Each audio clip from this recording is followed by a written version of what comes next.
కూరగాయల మధ్య కల. సురేష్ ఒక సాధారణ కుటుంబం నుంచి వచ్చిన యువకుడు. డిగ్రీ పూర్తయినా ఉద్యోగం రాలేదు. రోజూ ఇంట్లో జాబెప్పుడొస్తుంది అన్న మాటలు. ఒకరోజు మార్కెట్కి వెళ్ళినప్పుడు ఒక వృద్ధుడు కూరగాయలు అమ్ముతూ నవ్వుతూ కస్టమర్లతో మాట్లాడటం చూశాడు. ఆ వృద్ధుడి ముఖంలో ప్రశాంతత సురేష్ను ఆలోచింపచేసింది. అదే రోజు సురేష్ నిర్ణయం తీసుకున్నాడు. చిన్నగా కూరగాయల వ్యాపారం మొదలుపెట్టాడు.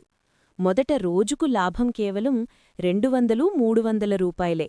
ఎండ, వర్షం అన్నీ తట్టుకున్నాడు. కొన్ని రోజులు కూరగాయలు పాడైలాయి, అప్పులూ పెరిగాయి. ఇది మన వల్ల కాదు అని అనిపించిన క్షణాలు కూడా వచ్చాయి. కాని సురేష్ ఒక విషయం మాత్రం మార్చలేదు: నిజాయితీ. తక్కువ తూకం కాదు, చెడిపోయిన కూరగాయలు కాదు, కస్టమర్ని మోసం చేయడం కాదు. ఒకరోజు ఒక మహిళ తన పిల్లలతో వచ్చి చెప్పింది, మీ దగ్గర కూరగాయలు కొంటే ఇంట్లో వాళ్లు నమ్మకంగా తింటారు. అది సురేష్కు పెద్ద బలమయ్యింది. తర్వాత వాట్సాప్ ద్వారా ఆర్డర్లు తీసుకోవడం, అపార్ట్మెంట్లకు హోమ్ డెలివరీ చేయడం మొదలుపెట్టాడు. నెలల్లోనే ఆదాయం పెరిగింది. అదే కుటుంబం ఇప్పుడు గర్వంగా చూస్తోంది. సురేష్ అర్థం చేసుకున్నాడు: పెద్ద వ్యాపారం కాదు, నిజమైన వ్యాపారమే పెద్ద విజయం. కూరగాయల మధ్య అతను తన కలను పెంచుకున్నాడు. నలంద్ర